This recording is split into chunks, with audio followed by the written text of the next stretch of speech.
Nous sommes dimanche 8 mars 2026. Mesdames et messieurs, bonsoir et merci d'être de nôtres pour ce tour de l'actualité dominicale en ce dimanche 8 mars.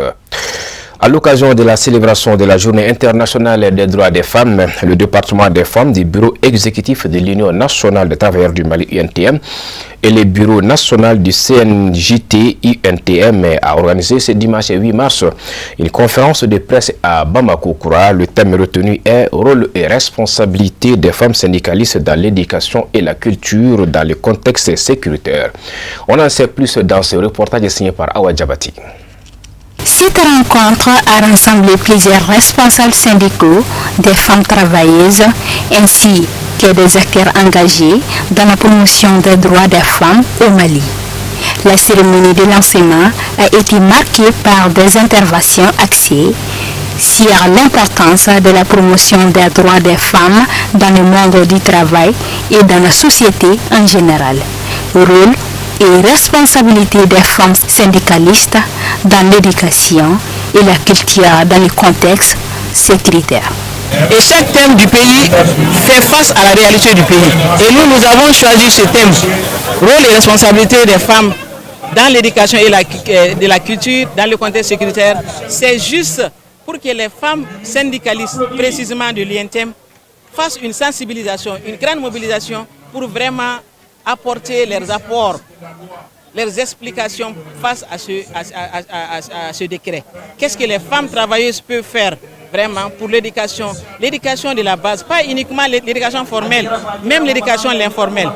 Parce que l'éducation ne se situe pas uniquement à l'école. Il y a l'éducation de la famille qui commence juste en famille, qui est la base et nous sommes le fondement de cette éducation. Dans son allocution, la marraine a rappelé que la célébration du 8 mars constitue une occasion de mettre en lumière les avancées réalisées, mais également les défis qui persistent en matière d'égalité et de justice sociale pour les femmes. Donc le message, c'est d'être ensemble, d'être solidaires, de penser aux autres, celles qui souffrent, celles qui croient qu'elles ne souffrent pas, qu'elles les accompagnent, celles qui ont des problèmes, ou celles qui croient qu'elles n'ont pas de problème, qu'elles partagent. Parce que si on a un grand problème et qu'on le partage, le problème devient minime. Si on a une petite joie qu'on partage, la joie est immense. Donc nous devons partager nos joies, nous devons partager nos peines. Au-delà de réclamer nos droits, au-delà de réclamer toutes choses, il faut d'abord nous dire quel est notre devoir. Quel est le devoir de la femme dans la cellule familiale? Quel est le devoir de la femme dans la société? Quel est le devoir de la femme partout où elle peut se trouver? Les responsables de l'INTM ont souligné que les femmes occupent une place essentielle dans le développement économique et social du pays. Ils ont ainsi insisté sur la nécessité de renforcer leur participation dans les instances de décision, d'améliorer leurs conditions de travail et de garantir le respect de leurs droits fondamentaux. Cette conférence doit permettre d'identifier clairement ses responsabilités, de formuler des propositions d'action syndicale pour dialoguer avec les autorités publiques, les acteurs éducatifs et culturels et de valoriser un véritable partenariat au service de la cohésion nationale et du vivre ensemble. Chers camarades, dans un Mali en refondation, les femmes syndicalistes ne sont pas seulement des bénéficiaires des changements.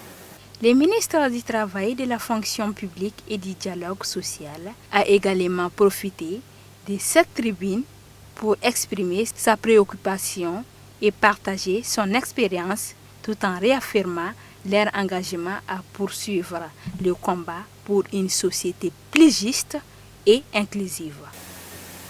L'objectif général de cette conférence débat est de contribuer à la mobilisation des femmes travailleuses de l'Union nationale des travailleurs du Mali, les syndicalistes, les organisations de la société civile, autour de la mise en œuvre des activités de l'année de la culture et de l'éducation. Cette initiative de l'INTM s'inscrit dans la dynamique des activités de célébration de la Journée internationale des droits des femmes, une journée dédiée à la reconnaissance du rôle et des contributions des femmes dans tous les domaines de la vie nationale. La cérémonie a été sanctionnée par la remise d'une attestation de reconnaissance à la marraine de dit événement et prestations artistiques, entre autres. Nous restons toujours dans la mouvance du 8 mars, journée internationale qui consacre les droits de la femme. À l'occasion de cette journée, une de nos équipes a rencontré une femme élue qui a accepté de partager avec nous son expérience et ses réflexions sur son rôle de femme élue et sur les défis auxquels elle a dû faire face. Khadija Traoré avec Ibrahima Koulibaly. Madame Koulibaly Korotoum Traoré est une femme leader élue en commune 1 du district de Bamako. Pour elle, le 8 mars est une journée de reconnaissance aux femmes qui travaillent à améliorer la vie de leur famille et de leur communauté. Le 8 mars, c'est une journée dédiée à la femme et c'est une occasion de revoir toutes les actions qu'on a pu mener par rapport aux droits des femmes et faire d'éventuelles revendications pour vraiment promouvoir les droits des femmes au niveau de notre localité nationale et internationale. Elle a également évoqué les défis rencontrés ainsi que les progrès réalisés dans l'exercice de ses fonctions en tant que femme élue. Bon, les difficultés ne manquent pas, surtout en tant que femme. Mais toute chose a ses avantages et ses inconvénients. Mais moi, quand même, avec l'engagement et l'accompagnement de la population, mes difficultés, j'arrive à les pallier. Parce que quand tu es avec la jeunesse surtout et les femmes, les choses avancent très bien. À Doumansana, quand même, ça fait longtemps que je suis venue comme officier d'État, mais depuis mon arrivée, je vois vraiment un engouement très fort autour de moi avec la jeunesse et les femmes.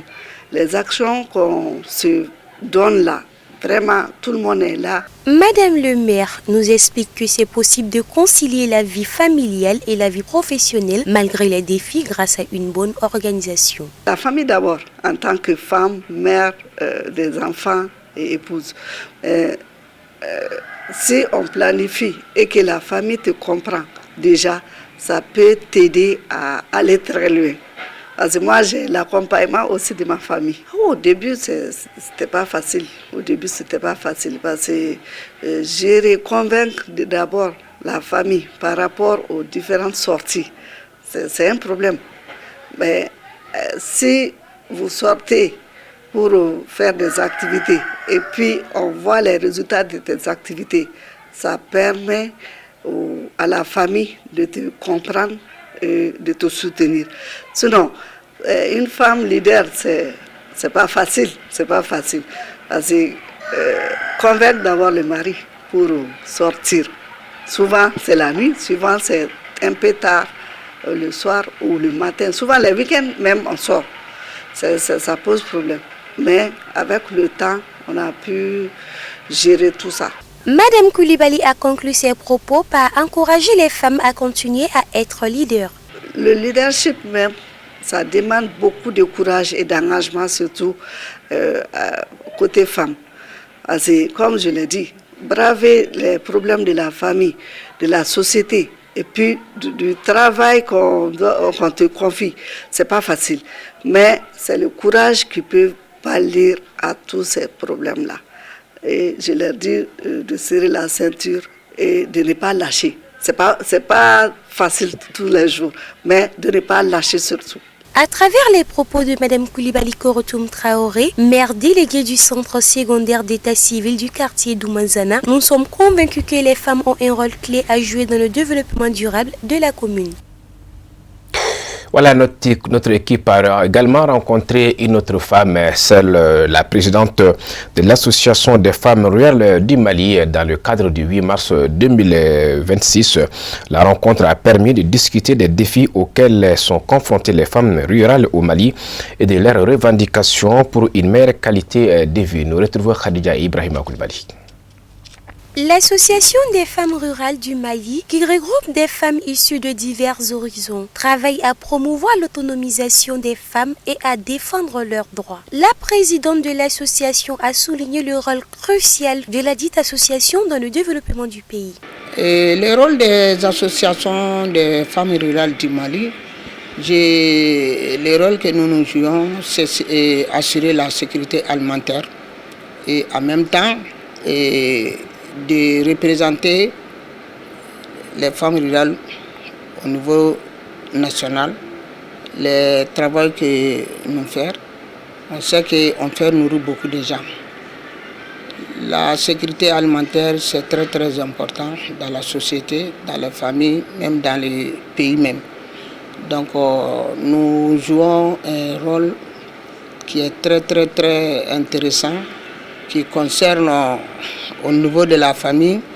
On assure la sécurité alimentaire et on aide la famille aussi.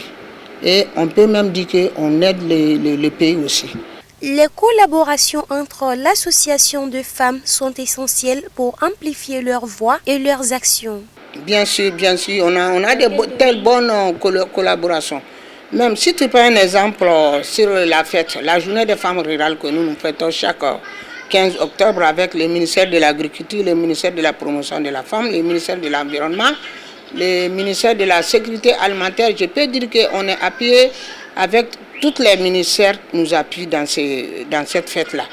On nous accompagne. Les femmes qui sont au niveau de Bamako, qui sont dans d'autres associations qui n'est pas rurales, nous ont toujours appuyés dans cette organisation depuis le début de l'organisation des réunions et d'aller même sur le terrain.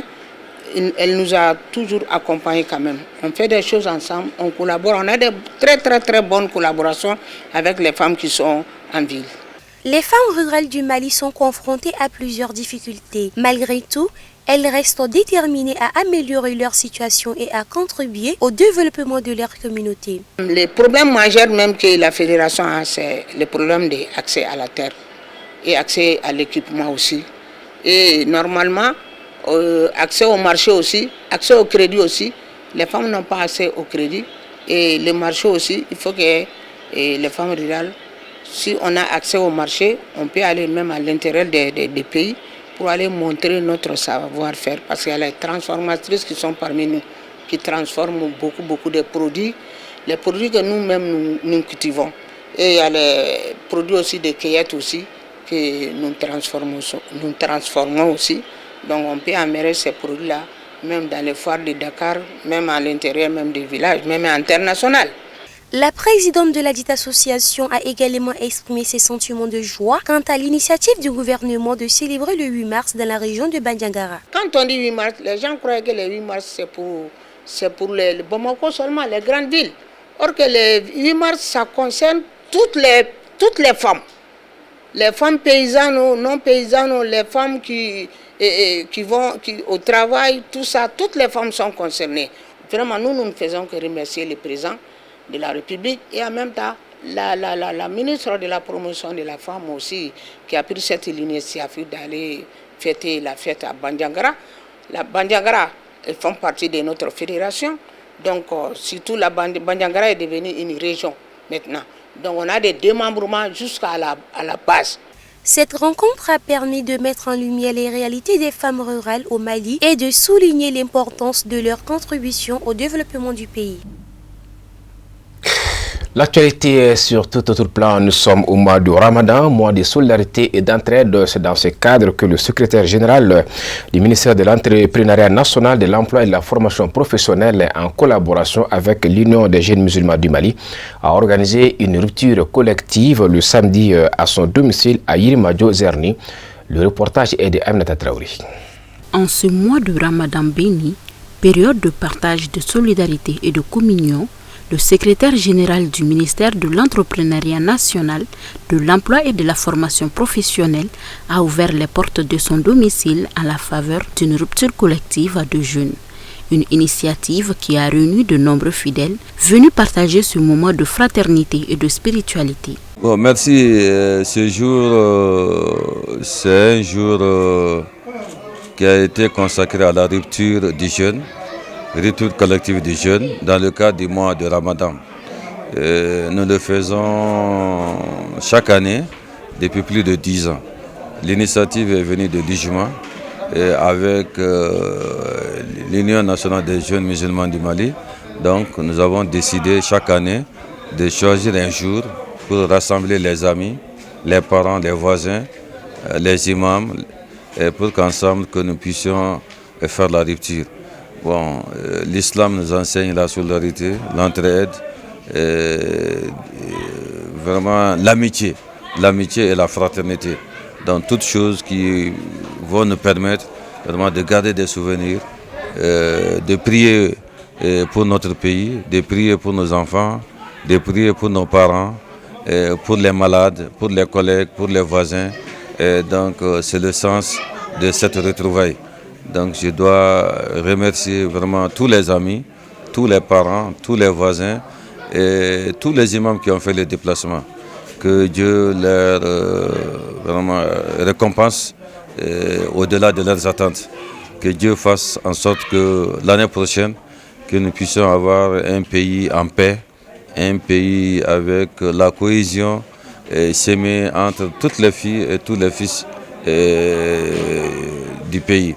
Un pays qui va se développer avec l'apport de tout le monde.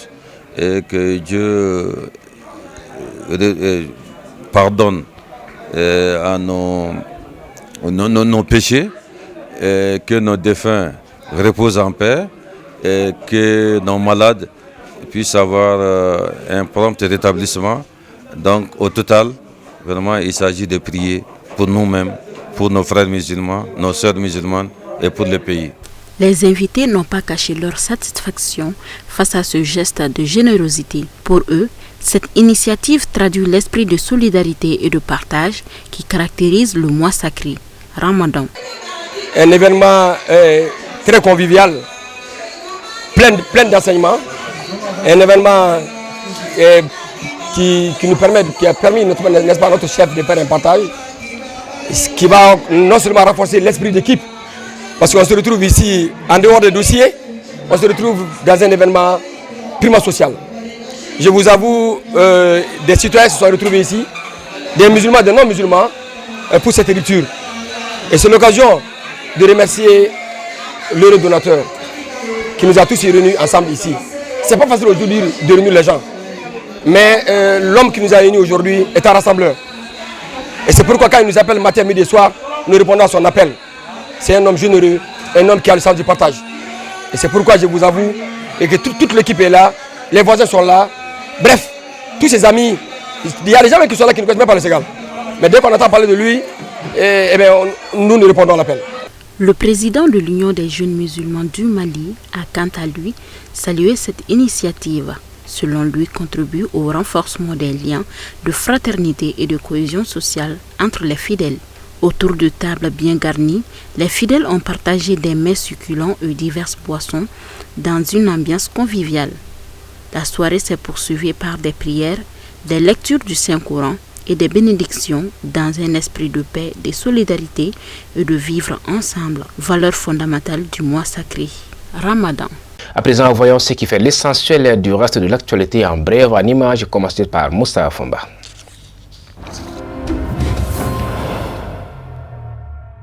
Un journaliste indien présent lors des attaques de missiles iraniens contre le régime israélien a déclaré que même des abris de 30 mètres de profondeur n'avaient pas pu empêcher les morts, que les sirènes d'alerte étaient souvent défaillantes et que les autorités israéliennes avaient bloqué le tournage des corps et l'accès aux hôpitaux dans le cadre de la guerre imposée par les États-Unis et Israël à l'Iran. Il a mis en lumière les restrictions sévères imposées par les autorités israéliennes. Selon lui, les autorités ont un accès limité aux hôpitaux et ont interdit de filmer les défunts. Le journaliste indien Mohan a ajouté que le nombre réel de victimes n'est pas entièrement divulgué. Il a également souligné les défaillances des systèmes d'alerte précoce. Dans certains cas, les sirènes d'alerte n'ont pas retenti et les systèmes de défense technologique avancés n'ont pas permis de détecter les menaces à temps.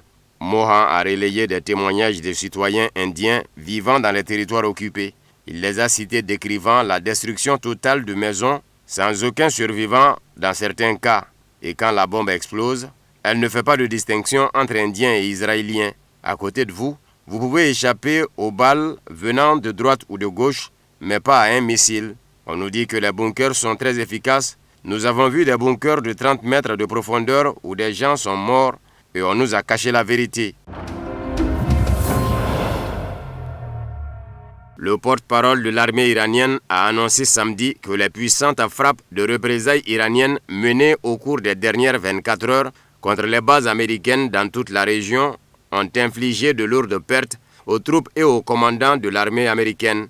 Il a noté que les attaques iraniennes menées dans le cadre de l'opération Troupes Promises Fort ont également infligé des dommages considérables aux infrastructures et aux ressources militaires américaines dans la région. Selon le porte-parole iranien, 21 soldats américains ont été tués et de nombreux autres blessés au sein de la 5e flotte américaine de la région. Environ 200 Américains ont été tués ou blessés à la base aérienne d'Al-Dafra et un pétrolier américain a été pris pour cible dans la partie nord du golfe Persique. Le quartier général central Khatam al-Anbiya est une subdivision de l'état-major général des forces armées iraniennes chargée de l'organisation et du déploiement des opérations impliquant diverses unités militaires iraniennes. Les États-Unis et le régime sioniste ont lancé une campagne militaire meurtrière contre l'Iran suite à l'assassinat du guide suprême de la révolution islamique, l'ayatollah Sayyid Ali Khamenei, ainsi que de hauts commandants militaires et civils le 28 février. La campagne a donné lieu à des frappes de grande envergure ciblant des zones militaires et civiles, entraînant des pertes humaines et des dégâts considérables. Les forces armées iraniennes ont mené de violentes frappes de représailles touchant des cibles américaines et israéliennes dans les territoires occupés et les pays de la région à l'aide d'un déluge de missiles de drones. Washington Post a assuré que la Russie fournissait à l'Iran des informations sur des cibles américaines potentielles au Moyen-Orient. Une éventualité qui ne change clairement rien aux opérations militaires en Iran selon la Maison-Blanche. Le quotidien Washington Post a rapporté que la Russie fournissait à l'Iran des informations des cibles américaines potentielles au Moyen-Orient, y compris la localisation de navires et d'avions, citant 3 sources anonymes. Le chef du Pentagone, Pete Hegseth, avait déclaré plus tôt cette semaine que la Russie n'était pas un facteur dans la guerre contre l'Iran. Les États-Unis fournissent des renseignements à l'Ukraine dans sa guerre contre la Russie. Ces informations de ciblage révélées par la presse américaine incluraient les emplacements des navires de guerre et des avions américains au Moyen-Orient. Selon ces sources, Moscou a transmis à Téhéran les positions des forces militaires américaines opérant dans la région, notamment des navires de guerre et des avions depuis le début des combats samedi 28 février. Il s'agirait là d'une première indication selon laquelle la Russie serait indirectement impliquée dans le conflit. Jusqu'ici, Moscou a seulement appelé à la fin de la guerre, qu'elle a qualifié d'acte non provoqué d'agression armée. L'envoyé spécial du président américain Steve Witkoff a quant à lui déclaré avoir demandé à la partie russe de ne pas partager de renseignements avec Téhéran. L'Assemblée des experts iraniens chargée de désigner le nouveau guide suprême du pays a achevé ses travaux et le nouveau dirigeant a été choisi, a déclaré Ahmad Alamol-Houda, membre de l'Assemblée. L'élection du guide suprême a eu lieu et son nom a été désigné.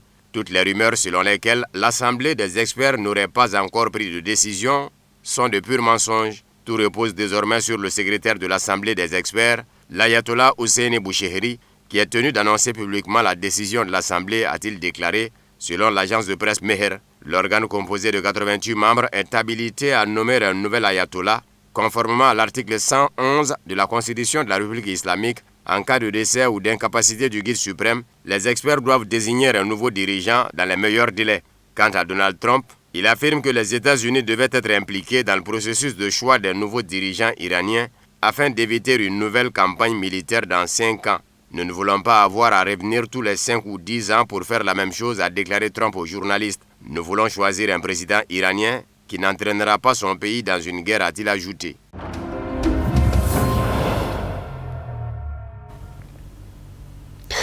Ainsi s'achève ce journal dominical. Merci à vous de l'avoir suivi. Excellente suite de programme sur Chef la télévision. Bonsoir.